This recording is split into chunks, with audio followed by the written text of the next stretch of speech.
Na aula passada, o professor Oromar nos explicou qual a função do sistema digestório. O sistema digestório, ele tem a função de digerir, de separar os nutrientes que nós incorporamos.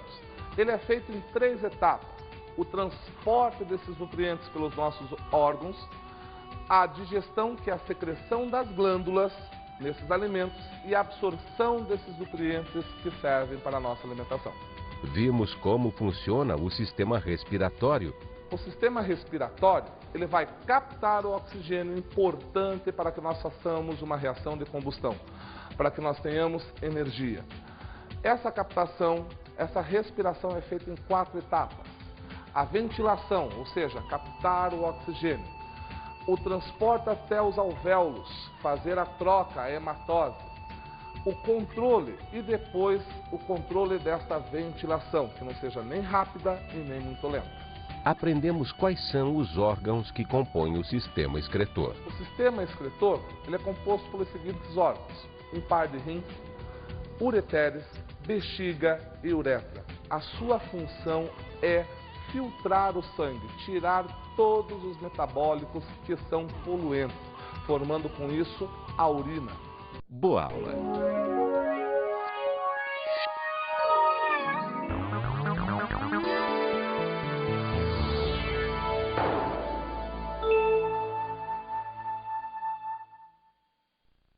Mutação é a chave para a nossa evolução.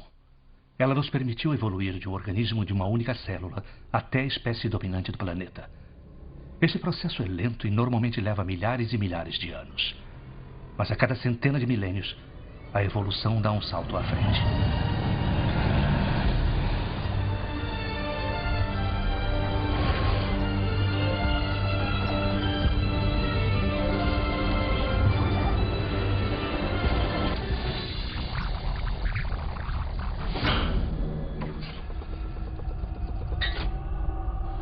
Olá, tudo bem? Hoje vamos começar um novo estudo, um estudo bastante interessante. Vamos começar a falar sobre genética. Viram o filme ali? Viram o comecinho, quando eu estou estudando o cromossomo, quando eu estou vendo onde está esse gene? Professor, eu vi, achei uma dificuldade de estudar essa desgraça, toda aquela coisa lá meio retorcida, eu já vi isso lá em citogenética, mas não estou me lembrando. Então vamos fazer o seguinte, vamos fazer uma repassada, vamos voltar no tempo. Vamos fazer uma brincadeira assim, ó. Imagine que eu estou aqui conversando com vocês, só que eu estou enganando vocês, porque eu estou falando, mas dentro de mim eu estou pensando assim: ai, que vontade de comer uma lasanha 4 queijos. Quem pensou nisso? Óbvio que fui eu. Fui eu que pensei. Estou com vontade de comer uma lasanha 4 queijos. Mas aonde surgiu este pensamento? Aonde que foi esse pensamento? Todo mundo pode dizer assim: surgiu no cérebro, né, professor? É o cérebro que pensa. Mas o porquê que o cérebro quer uma lasanha 4 queijos? É ele que pediu? Não, não foi ele que pediu.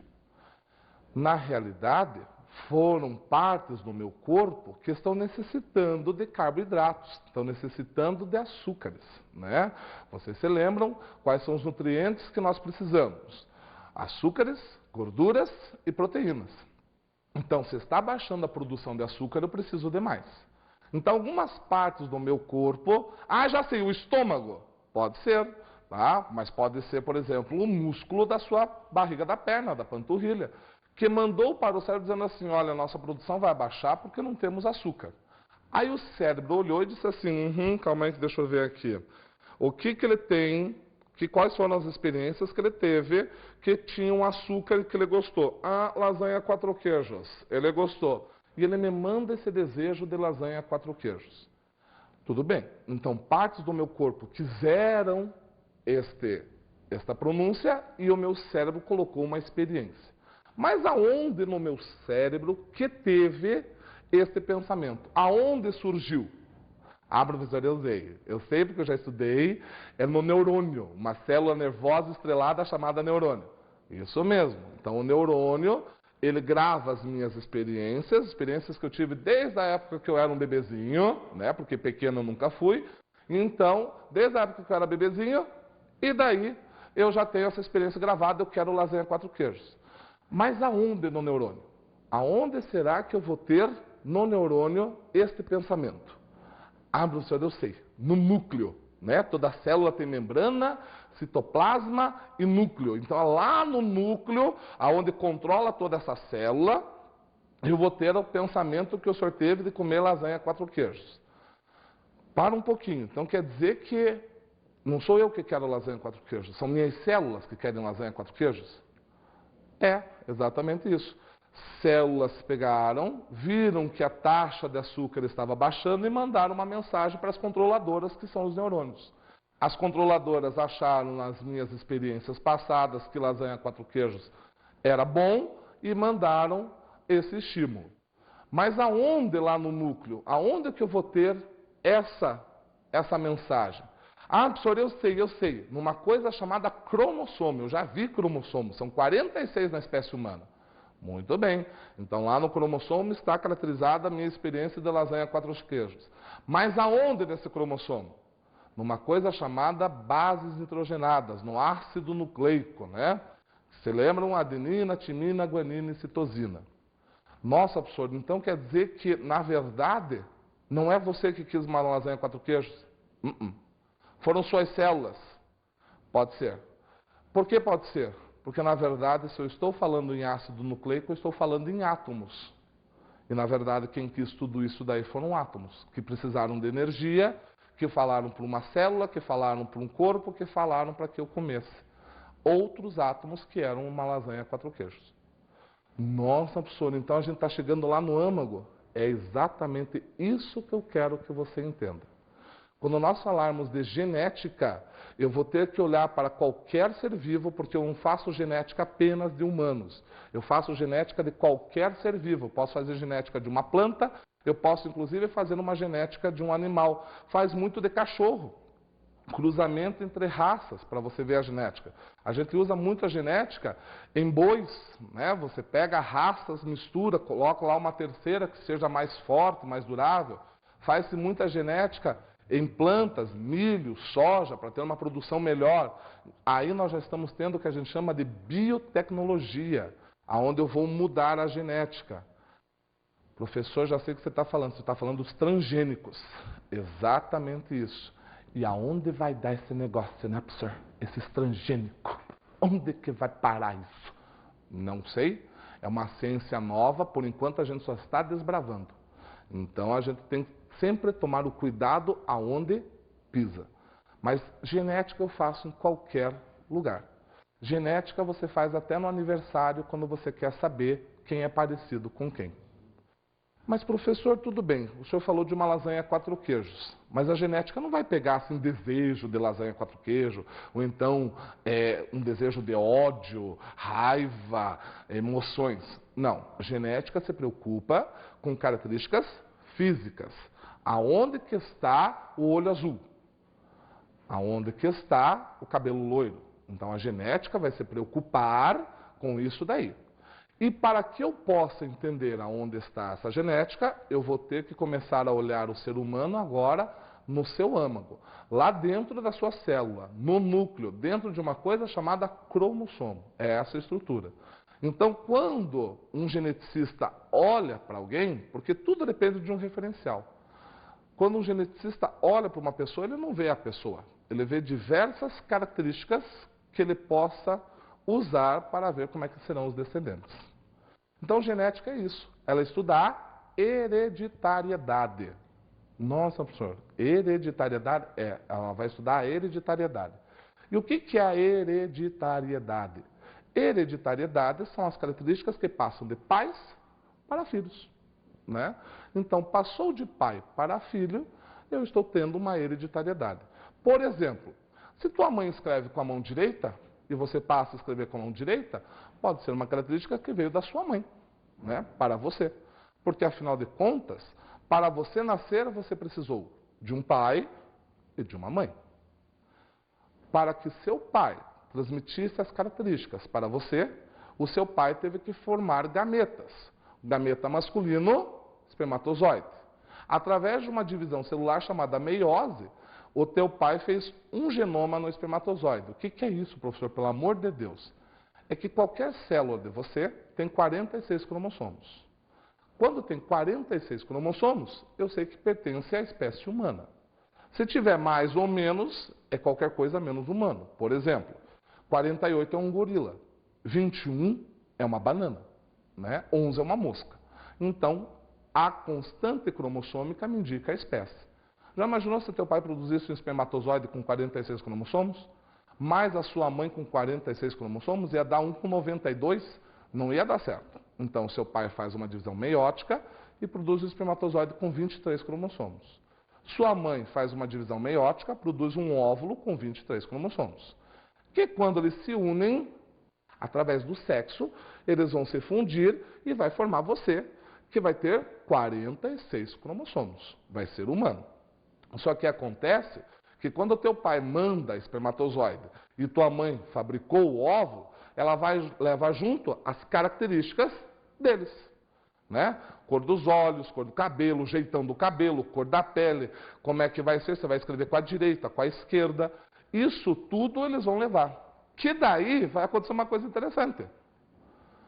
Os genes, que eu já vou explicar para você o que é, do óvulo e do espermatozoide tem que brigar para saber quem que ganha nesse negócio. Então, esse é o nosso problema na genética. Se está vindo de um pai e de uma mãe, já imaginou se o teu pai diz assim, escreve com a mão esquerda, e tua mãe diz, não, vai escrever com a mão direita, quem ganha? Aí, professor, eu acho que dá empate. Não, nem sempre dá empate, às vezes alguém ganha. Então, é isso que a genética vai estudar. Quem usou pela primeira vez a palavra genética foi William Batson. É ele que colocou a palavra genética em vigor e a palavra hereditariedade. Mas o pai da genética, nós vamos dizer que era Gregor Mendel. Um monge que não tinha muita coisa que fazer e começou a cruzar ervilhas.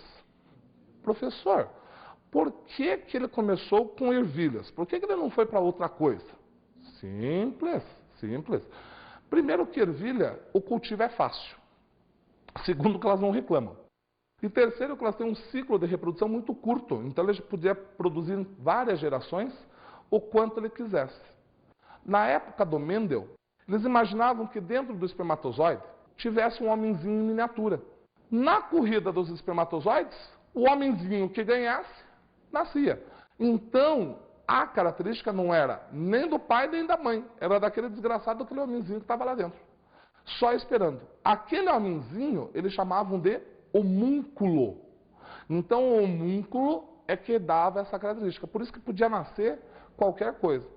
Como a característica não dependia nem do pai nem da mãe, eles começaram a fazer outras coisas, tipo transfusão de sangue. Como é que eu vou fazer uma transfusão de sangue? Bom, você não depende do pai e da mãe, vamos para a relação de afeto. Então, namorado podia doar sangue para a namorada, porque eles se amavam. E sangue passa pelo coração. Mas, professor, e a tipagem sanguínea? Eles nem sabiam que existia isso, gente. Eles chegavam lá, namorado, deita aí, cala a boca, vamos fazer transfusão. E morria gente? Morria. Morria porque não dava muito certo. Então, era assim que eles começavam na ciência. Vamos testar, vamos ver como é que faz. Então, nós temos a geração homúnculo. Homenzinhos dentro dos espermatozoides. E o Mendel olhou e falou bem assim, mas eu não estou captando isso, porque será que é realmente isso? Aí ele percebeu o seguinte, se eu faço com os homens, deve acontecer com qualquer ser vivo. Então, vamos pegar ervilhas. Deve ter um homúnculo na ervilha. E ele começou a notar que nas ervilhas dava sempre uma geração ou dava uma diferença. Foi aí que ele começou a ver que as características dependiam sempre da planta pai e da planta mãe, ou das plantas progenitoras, como a gente fala. E como é que ele começou a ver isso? Ele pegou duas características interessantes. Ele pegou a cor das ervilhas, que pode ser qual? Verde ou amarela. Ah, professor, ervilha amarela. Não existe ervilha amarela. Existe. Só que você está acostumado com uma coisa que a indústria projetou. A indústria projetou que ervilha tem que ser verde e lisa. Pronto. Porque se você achar numa lata de ervilhas uma ervilha amarela, se diz, essa está podre, você tira. Não, existem ervilhas verdes e ervilhas amarelas.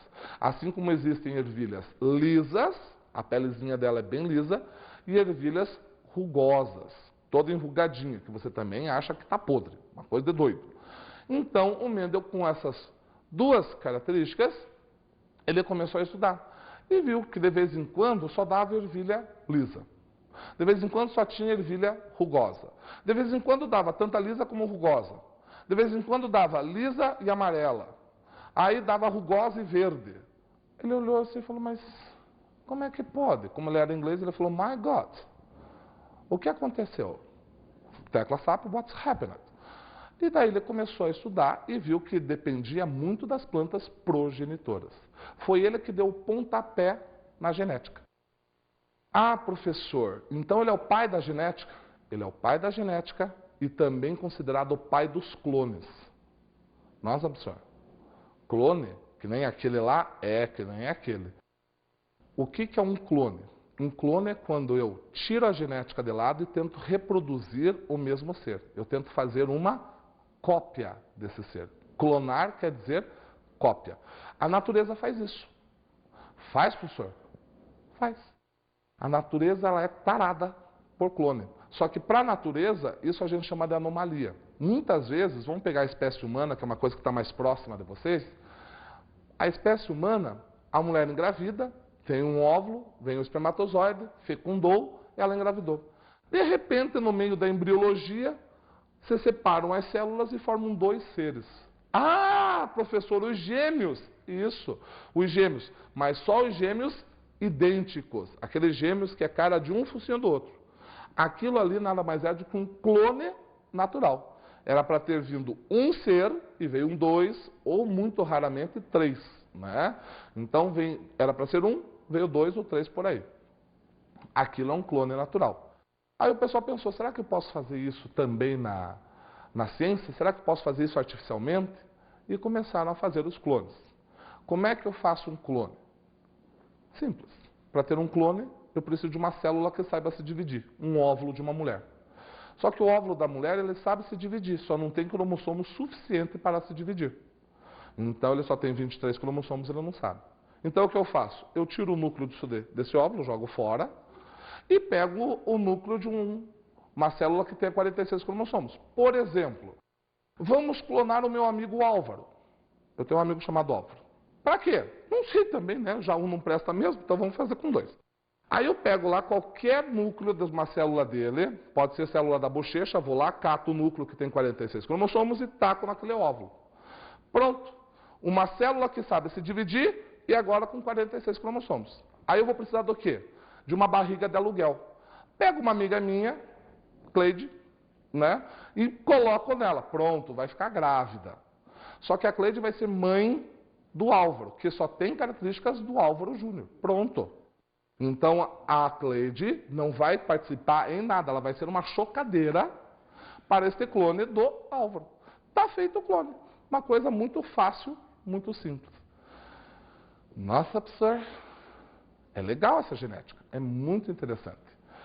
Mas, para não te dar nó na cabeça, vá tomar uma aguinha, vá ver como é que você fica e daqui a pouco a gente volta.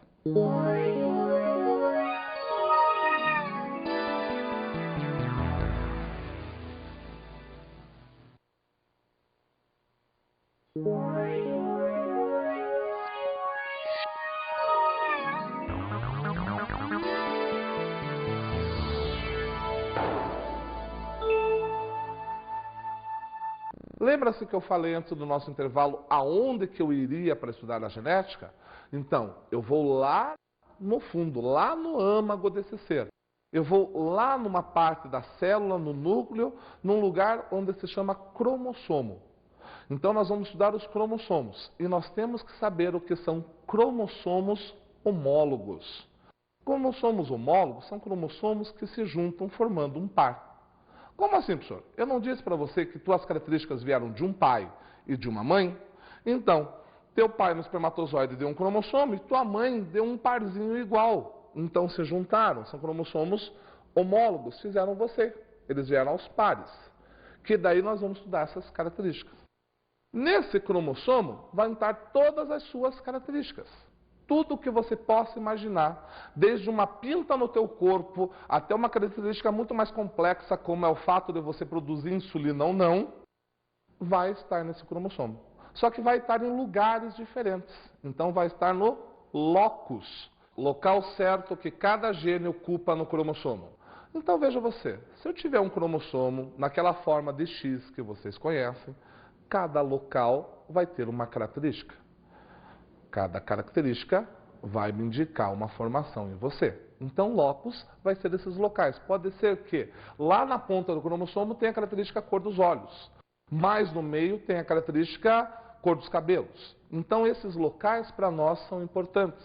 Por quê? Porque um geneticista ele pode estudar esse local e com isso determinar se vai ter uma possível doença. Por exemplo, uma diabetes genética. A pessoa não consegue produzir insulina. Se eu conseguir identificar o local, eu posso fazer com que esse gene comece a manifestar para fazer insulina. Nossa, professor, daí eu vou começar a curar diabetes. É esse o objetivo, tá? É uma coisa bastante interessante. Mas, professor, você está falando em locus, está falando em gene. O que é esse gene? O que vem a ser o gene?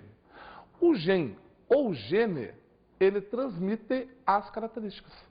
Ah, professor, é um pedaço de cromossomo que está ali para fazer uma característica. Tá? Por exemplo, tem uma característica muito interessante que pouca gente sabe que é o gene que faz. Você consegue fazer tua língua virar um V? Você tem tua língua assim e faz assim. Fazer um V. Eu não faço porque eu não sei. Isso é genético. É o teu cromossomo que está mandando. É o teu gene que faz. Eu gosto de dar essa característica, porque se eu estivesse olhando para vocês cara a cara, ia ter um monte de gente assim, só para ver se consegue. Né? Então, é uma característica do Z. Ai, professor, mas é uma característica muito bobinha. É, mas está lá, ela tem que fazer. Além disso, lembra-se que eu falei uma coisa? Que teu pai dá um cromossomo, tua mãe dá outro cromossomo, teu pai dá uma determinada característica, tua mãe dá uma determinada característica. Então, nessa altura do campeonato, pode ser que teu pai mandou fazer olhos azuis, tua mãe manda fazer olhos castanhos. Quem vai vencer? Como é que eu vou sair dessa? Então, nós vamos ter que estudar os genes que têm dominância. Dominância é a capacidade que um gene tem de impedir a manifestação do seu alelo. Alelo é o outro seu par, que tem a característica cor dos olhos. Então, se eu domino, eu olho para a cara do outro e digo assim, cala a boca que você aqui não manda nada. Vou dar um exemplo prático. Na cor dos olhos, os olhos castanhos dominam sobre olhos azuis. Então, se o teu pai mandou fazer olhos azuis e tua mãe vem com a receita para fazer olhos castanhos, o gene da sua mãe domina sobre o do seu pai e diz, ó, aqui você não entra. Ah, professor, então deixa eu pensar. É possível, então, uma pessoa de olhos castanhos vir a ter um filho de olhos azuis? É, porque ele não manifesta essa característica. Ele tem olhos castanhos. Mas dentro das células dele tem a receita para fazer olhos azuis. E ele pode mandar isso através do seu espermatozoide. Ah, legal, porque ele é o dominante. Então você vai ter assim, olhos castanhos, eu domino. Olhos azuis, ah, tudo bem. É assim que acontece. Diferente do que a gente chama de recessivo. O recessivo ou recessividade é o gene que não se manifesta na presença de seu alelo dominante. Você se lembra da dominância. Teu pai mandou olhos azuis, tua mãe mandou olhos castanhos. Tua mãe olha e fala, cala a boca, é olho castanho, e aqui quem manda sou eu. Aí o gene do seu pai fala, ah, tá bom. Agora imagine que teu pai tenha mandado cor de olhos azuis e tua mãe tenha mandado cor de olhos azuis. Aí esse gene do seu pai fala bem assim, eu quero fazer olhos azuis. Aí o outro fala bem assim, ah, eu também. Oba, vamos fazer olhos azuis. Pronto, aí ele se manifesta. Tá? O recessivo ele só consegue se manifestar na presença de outro recessivo. O olho castanho, que é o dominante, ele se manifesta em qualquer situação. E os olhos azuis, que são recessivos, só na presença de outro recessivo. Então, professor, deixa eu ver se eu entendi.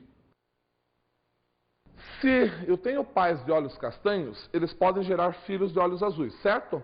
Certíssimo. E se eu tenho pais de olhos azuis, eles podem gerar filhos de olhos castanhos?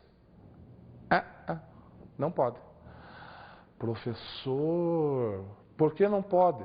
Porque um recessivo só junto de um recessivo. Se esse aqui tem receita para fazer olho azul e é recessivo, e esse só tem receita para fazer olho azul e é recessivo, só vai dar recessivo.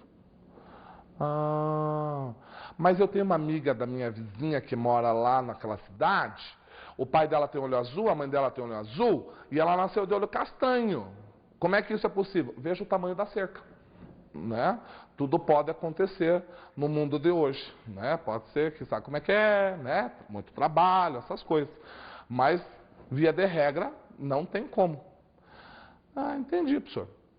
Agora, além de dominância e recessividade, você lembra que eu falei para vocês que vem um cromossomo do pai, um cromossomo da mãe, um gene do pai, um gene da mãe. Às vezes, eles se combinam. O pai dá a característica para ver olhos castanhos, a mãe dá a característica para ver olhos castanhos. E, professor, igual? É, igual, olha só. E daí o que a gente chama? A gente chama de homozigose, o homozigoto. O homozigoto ou homozigose é quando dois genes de um mesmo par expressam o mesmo tipo de manifestação. Ah, professor, que legal. É, ó, teu pai manda escrever com a direita, tua mãe manda escrever com a direita. Teu pai manda ser loiro, tua mãe manda ser loiro. Isso é homozigose. Homo, igual. Zigose vem de zigoto. Então, os zigotos são iguais. Ah, legal. Mas, professor, e se meu pai, por exemplo, der uma característica, minha mãe der outra totalmente diferente? Aí nós vamos chamar de heterozigose. Heterozigose é a presença no mesmo gene de dois alelos com expressões diferentes. Ah, então, teu pai manda fazer cabelos loiros, tua mãe manda fazer cabelos castanhos. Teu pai manda fazer cabelo liso, tua mãe manda fazer cabelo ondulado.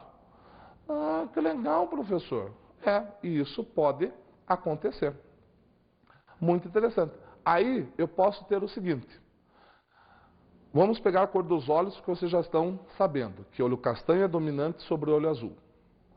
O olho castanho, se teu pai manda fazer olho castanho, tua mãe manda fazer olhos castanhos, eu vou dizer assim, eles são homozigotos dominantes.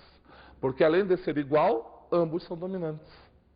Agora, se a tua mãe manda fazer olho azul e teu pai manda fazer olho azul, eles são homozigotos recessivos. Porque daí o olho azul é recessivo. Ah, professor, agora eu estou sabendo. Então quer dizer que se meu pai mandar fazer um olho castanho e minha mãe um olho castanho, é um homozigoto dominante. Isso. Meu pai manda fazer olho azul, minha mãe manda fazer olho azul, homozigoto recessivo. Isso. Então se meu pai mandar fazer um homozigoto, mandar fazer um olho castanho e minha mãe mandar fazer um olho azul, eles são heterozigotos, o quê? Dominante ou recessivo. Aí nada, minha flor. Porque ele já tem os dois. Ele tem tanto o dominante quanto o recessivo. Daí a gente só fala heterozigoto. Então, dominante e recessivo a gente só vai usar para homozigotos. Ah, legal. Bem facinho isso daí, né? Aí uma coisa que o pessoal confunde, que é uma tristeza. Nós vamos falar de duas coisas. Genótipo e fenótipo. Isso o pessoal confunde. O genótipo é a constituição genética para uma determinada característica. Se eu olhar para você e começar a olhar e fazer um exame genético, eu sou um geneticista, eu vou lá, pego uma célula sua e faço um cariótipo, que é estudar todo o seu cromossomo. Aí eu chego lá com a sua avaliação. Veja bem, você é um homozigoto dominante para a cor dos olhos, você é heterozigoto para a cor dos cabelos, você é um homozigoto recessivo para tipo de cabelo, você é um homozigoto dominante para pele.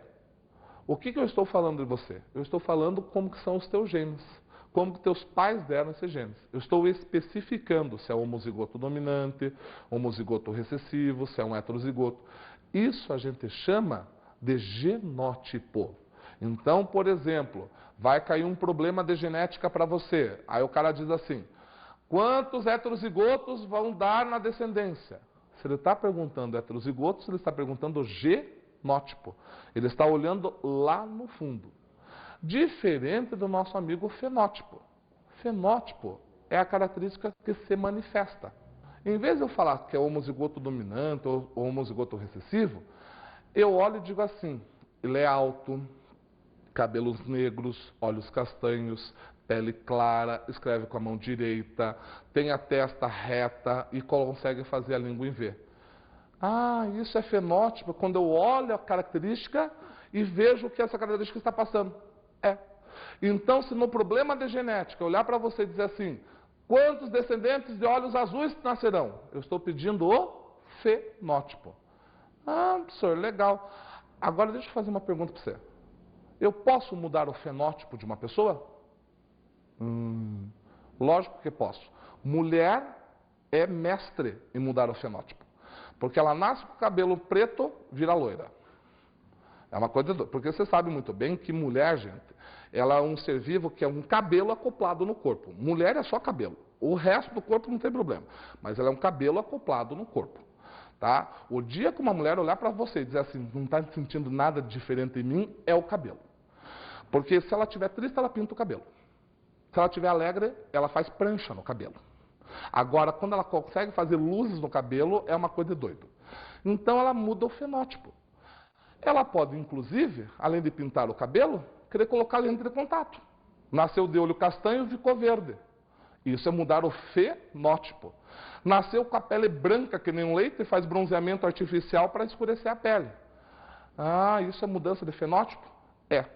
Só que toda mulher sabe que se eu não mudar o genótipo, o fenótipo não se altera.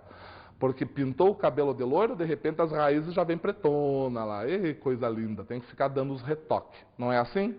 É. E professor, se eu mudo o fenótipo, eu consigo mudar o genótipo? Você só vai mudar o genótipo se houver uma mutação. Ah, professor, mutação que nem no começo da nossa aula do filme? Isso. Só que, lógico, o filme é uma ficção, então saem mutações muito legais, né? O cara voa, solta raios. Mas acontecem mutações na realidade, professor? Acontece. Você vai ter, por exemplo, uma mutação muito interessante que Tchaikovsky, que era aquele violinista, tinha. A mão dele, os dedos eram extremamente separados. Então ele tinha o que a gente chama de aracnodactilia, dedos em forma de aranha, tinha para cá. E isso fez com que ele alcançasse com o minguinho notas no violino que ninguém normal conseguisse. Fez sucesso. É uma mutação? É uma mutação. Você vai ter também mutação, por exemplo, que nós temos hoje, de homens nascendo sem pelos no tórax. É uma mutação. Aconteceu e vai ficar na natureza. Então, o genótipo eu vou estudar através de mutações. E o fenótipo muda a qualquer hora. Está entendido esses vocabulários? Bem interessantes. Mas como a genética estuda a ascendência e a descendência, eu posso fazer uma coisa interessante chamada árvore genealógica. Nossa, professor, o que é árvore genealógica? Árvore genealógica é o que você chama para cachorro de pedigree. Ah, o pedigree é para saber pai de quem que ele é, filho de quem que ele é, se foi um campeão, se não foi. Eu posso fazer isso também com qualquer espécie, estudar o pedigree. Só que eu não vou falar no ser humano, olha, eu vou pegar o seu pedigree. Né? Eu vou estudar a sua árvore genealógica, vou estudar a sua ascendência e sua descendência. Como, professor? Assim, ó. Se você me acompanhar, você vai ver que nessa árvore genealógica que nós temos aqui, eu tenho símbolos. Eu tenho quadrados e tenho círculos. Né? Eu tenho quadradinho, tenho circunferências e olha só que interessante. Eu tenho quadradinho amarelo, círculos brancos, quadrados brancos, círculos amarelos. Ah, professor, o que quer dizer isso? Isso é assim, ó, gente. Para eu evitar de ficar colocando macho e fêmea. Ah, professor, por que o senhor não coloca homem e mulher? Porque isso aqui pode ser para qualquer ser vivo. Eu não vou colocar homem e mulher para um pinheiro. Né? Então, macho e fêmea. Então, eu vou usar símbolos. Quadrado é macho. Né? Ah, os homens são sempre quadradões. Mas mulher é redonda. Tá? Então, aqui é a fêmea. Aqui macho e aqui fêmea. Ah, professor, e por que uns são amarelos e outros são branquinhos? Os amarelos têm hepatite? Não. Amarelo quer dizer afetado. E branquinho não foi afetado. Ah, tá entendendo, Buzano? Afetado, né? Sei. Não é esse afetado, criatura. Afetado quer dizer que está com a característica que eu estou estudando. Por exemplo, se eu estudar característica cor dos olhos, os afetados pelo recessivo olhos azuis. Esse. Todos aqueles que eu pintei de amarelo, estou dizendo que nasceram de olhos azuis. Ah, professor, legal. É, muito interessante. Esse traço aqui, ó, quando eu ligo um homem com uma mulher, isso aqui quer dizer casamento. Eles casaram. Ai, professor, que lindo! Eles casaram. É, só que casamento na genética não é casamento assim, eu vos declaro marido e mulher. Quer dizer sexo. Então, eles estão fazendo sexo. Eles se juntaram para procriar. Porque você não vai casar, a não ser que você seja uma socialite e queira casar teus cachorrinhos. Numa cerimônia linda, né? Então, aqui eu vou ter um casamento. Um casamento geralmente produz descendentes. E assim vai indo, ó. Esse descendente casa, produz os seus descendentes, que casa, produz os seus descendentes. Nossa, professor, e daí? E daí que numa árvore genealógica eu posso contar os seres que tem. Então eu começo, ó. Ser número 1, número 2, número 3, número 4, número 5, número 6, número 7, número 8, número 9, número 10, 11, 12, 13, 14, 15. Eu posso numerá-los corrido, do primeiro até o último. Isso eu posso fazer. Mas eu posso fazer uma coisa que a gente tem mania. Que geração que você é? Ah, eu sou filho de alemães. Ah, então você é a primeira geração do Brasil. É. Ah, mas eu sou filho de polonês. Então você é a primeira geração no Brasil. Ah, mas eu já sou neto de italianos. Então, segunda geração. Eu também posso numerar por gerações. Como, professor? Assim, ó. Acompanhe comigo. Aqui eu fiz uma árvore genealógica aonde eu separei por gerações, ó. E elas estão colocadas em algarismos romanos. Primeira geração, onde eu só peguei esses dois indivíduos, pode ser que tenha mais, mas eu só quis dois. Segunda geração, onde eu tenho aqui esses indivíduos. E terceira geração, onde eu tenho aqui esses indivíduos. Ah, professor, que legal. E daí eu não preciso numerar corrido. Eu posso numerar por geração, ó. Primeira geração, indivíduo 1 e 2 da primeira geração. Segunda geração, indivíduo 1, 2, 3, 4 e 5. Terceira geração, indivíduo 1, indivíduo 2. Nossa, professor, que legal. Então você pode ou numerar por gerações ou numerar corridos indivíduos, sem problema nenhum.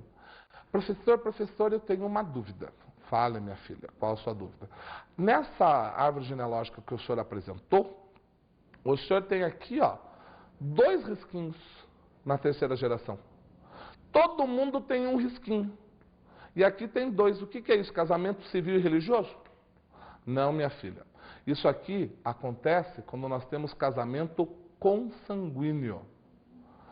Nossa, professor, o que é casamento consanguíneo? Filho com a mãe. Pai com a filha. Irmãos entre si. Isso é casamento consanguíneo. Ah, professor, mas isso não acontece. Acontece, você pode fazer isso com árvores, você faz isso com cachorros, e na espécie humana também acontece, não vamos fechar os olhos para isso. Aqui nesse caso, olha só, nós temos primos de primeiro grau casando.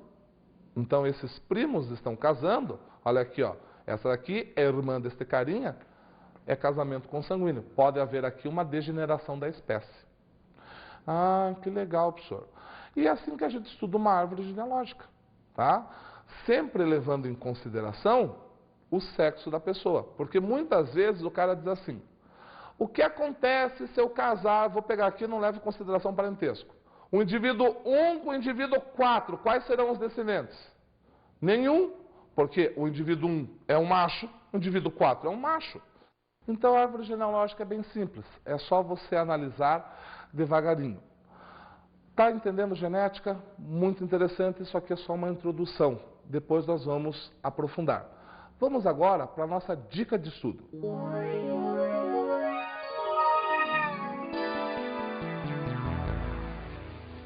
Para a próxima aula, e para ver se você compreendeu bem essa introdução de genética, faça o seguinte, monte a árvore genealógica sua. Pegue seus pais, seus avós e conseguir até bisavós, e se você tiver filhos também. E veja características simples, cor dos olhos, cor do cabelo, e se é destro ou sinistro. O senhor não é canhoto? Canhoto a gente fala no popular. O certo é destro, mão direita, sinistro, mão esquerda. Faça isso e vamos analisando com o decorrer do nosso estudo. Eu espero vocês na próxima aula, com certeza. Até lá!